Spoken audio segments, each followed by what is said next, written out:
Sparkle बहादुर जुगनू की कहानी। एक दफा का जिक्र है, एक जादुई जंगल के दरमियान एक छोटी सी जुगनू रहती थी जिसका नाम स्पार्कल था। स्पार्कल बाकी जुगनुओं से थोड़ी अलग थी। जब सब जुगनू मिलकर रात के आसमान को रोशन करते, स्पार्कल अक्सर नए एडवेंचर के सपने देखती थी।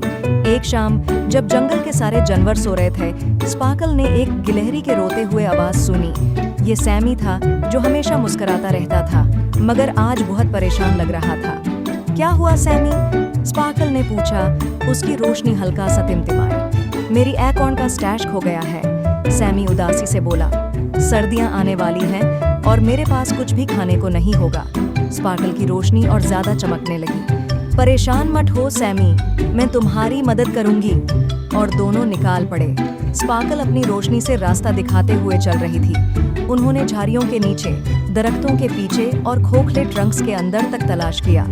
अचानक उन्हें एक हल्की सी हू सुनाई दी। ये ओलिवर उल्लू था।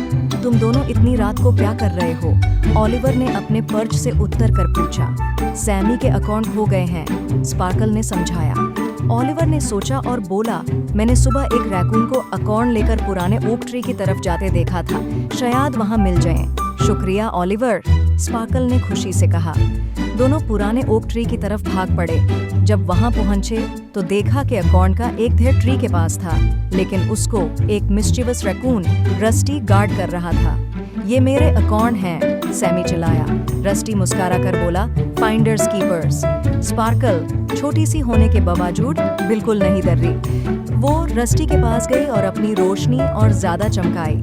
रस्टी, दूसरों की चीजें लेना गलत बात है। सैमी ने बहुत मेहनत से ये सब इकट्ठा किया है। रस्टी ने सर खुजाया। लेकिन मेरे पास सर्दियों के लिए कुछ भी नहीं है। स्पार्कल ने सोचा और फिर कहा, क्यों ना हम शेयर करें? सैमी थोड़े ले जाए और हम तुम्हारी मदद करें नए अकाउंट जमा करने में। रस्टी के चेहरे पर मुस्कुराहट आ गई। वकाए, तुम मेरी मदद करोगे? बिल्कुल, स्पार्कल ने चमकती रोशनी के साथ जवाब दिया। फिर क्या था? स्पार्कल, सैमी और रस्टी ने मिलकर अकाउंट, नट्स और बेरीज इकट्ठा करना शुरू किया। सुबह होने तक सैमी और रस्टी के पास सर्दियों के लिए काफी खाना था। शुक्रिया स्पार्कल, सैमी ने छोटी सी जुगनू को गले लगाते हुए कहा। रस्टी ने भी कहा, तुम सबसे बहादुर और अच्छी जुगनू हो जिसे मैंने कभी देखा। उस दिन के बाद स्पार्कल जंगल की छोटी सी हीरो बन गई। उसने सबको दिखाया कि छोटी सी मखलूक भी बड़ा काम कर सकती है। और हर रात जब जंगल जुगनुओं की रोशनी से जगमगाता, स्पार्कल की रोशनी सबसे ज्यादा चमकती थी, याद दिलाती हुई कि काइंडनेस और ब्रेवरी सबसे जरूरी है।